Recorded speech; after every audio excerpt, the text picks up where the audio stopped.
یہی دین یعنی شرک و بت پرستی اور توہمات و خرافات پر مبنی عقیدے والا دین عام اہل عرب کا دین تھا۔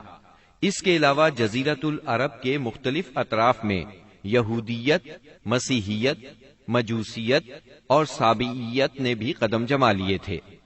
جزیرۃ العرب میں یہود کا دور اس وقت سے شروع ہوتا ہے جب فلسطین میں بابل اور آشور کی حکومت کی فتوحات کی وجہ سے یہودیوں کو اپنا وطن چھوڑنا پڑا۔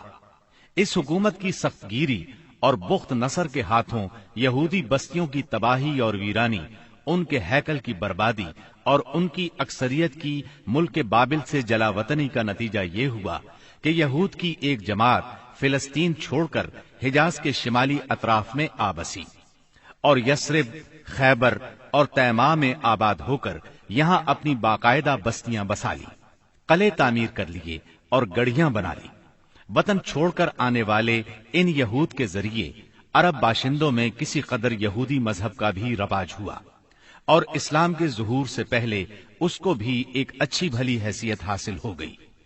اسلام کے ظہور کے وقت مشہور یہودی قبائل یہ تھے: خیبر، نذیر، مستلق، قریظہ اور قینقاع۔ جہاں تک عیسائی مذہب کا تعلق ہے، بلاد عرب میں اس کی آمد حبشی اور رومی قبضہ گیروں اور فاتحین کے ذریعے ہوئی۔ یمن پر حبشیوں کا قبضہ پہلی بار 340 عیسوی میں ہوا اور 378 عیسوی تک برقرار رہا۔ اس دوران یمن میں مسیحی مشن کام کرتا رہا۔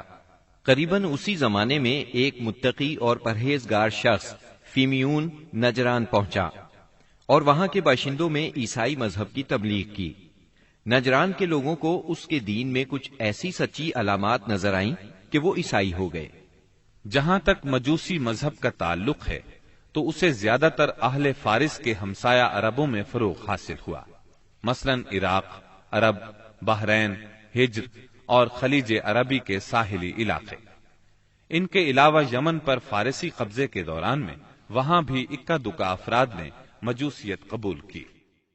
باقی رہا سابی مذہب، تو عراق کے آثار قدیمہ کی کھدائی کے دوران جو کتبات برآمد ہوئے ان سے پتہ چلتا ہے کہ یہ ابراہیم علیہ السلام کی کلدانی قوم کا مذہب تھا۔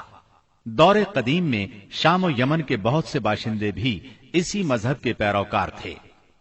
عرب کے باقی دینوں کے ماننے والوں کا حال مشرکین ہی جیسا تھا، کیونکہ ان کے دل یکساں تھے، عقائد ایک سے تھے اور رسم و رواج میں ہم آہنگی تھی۔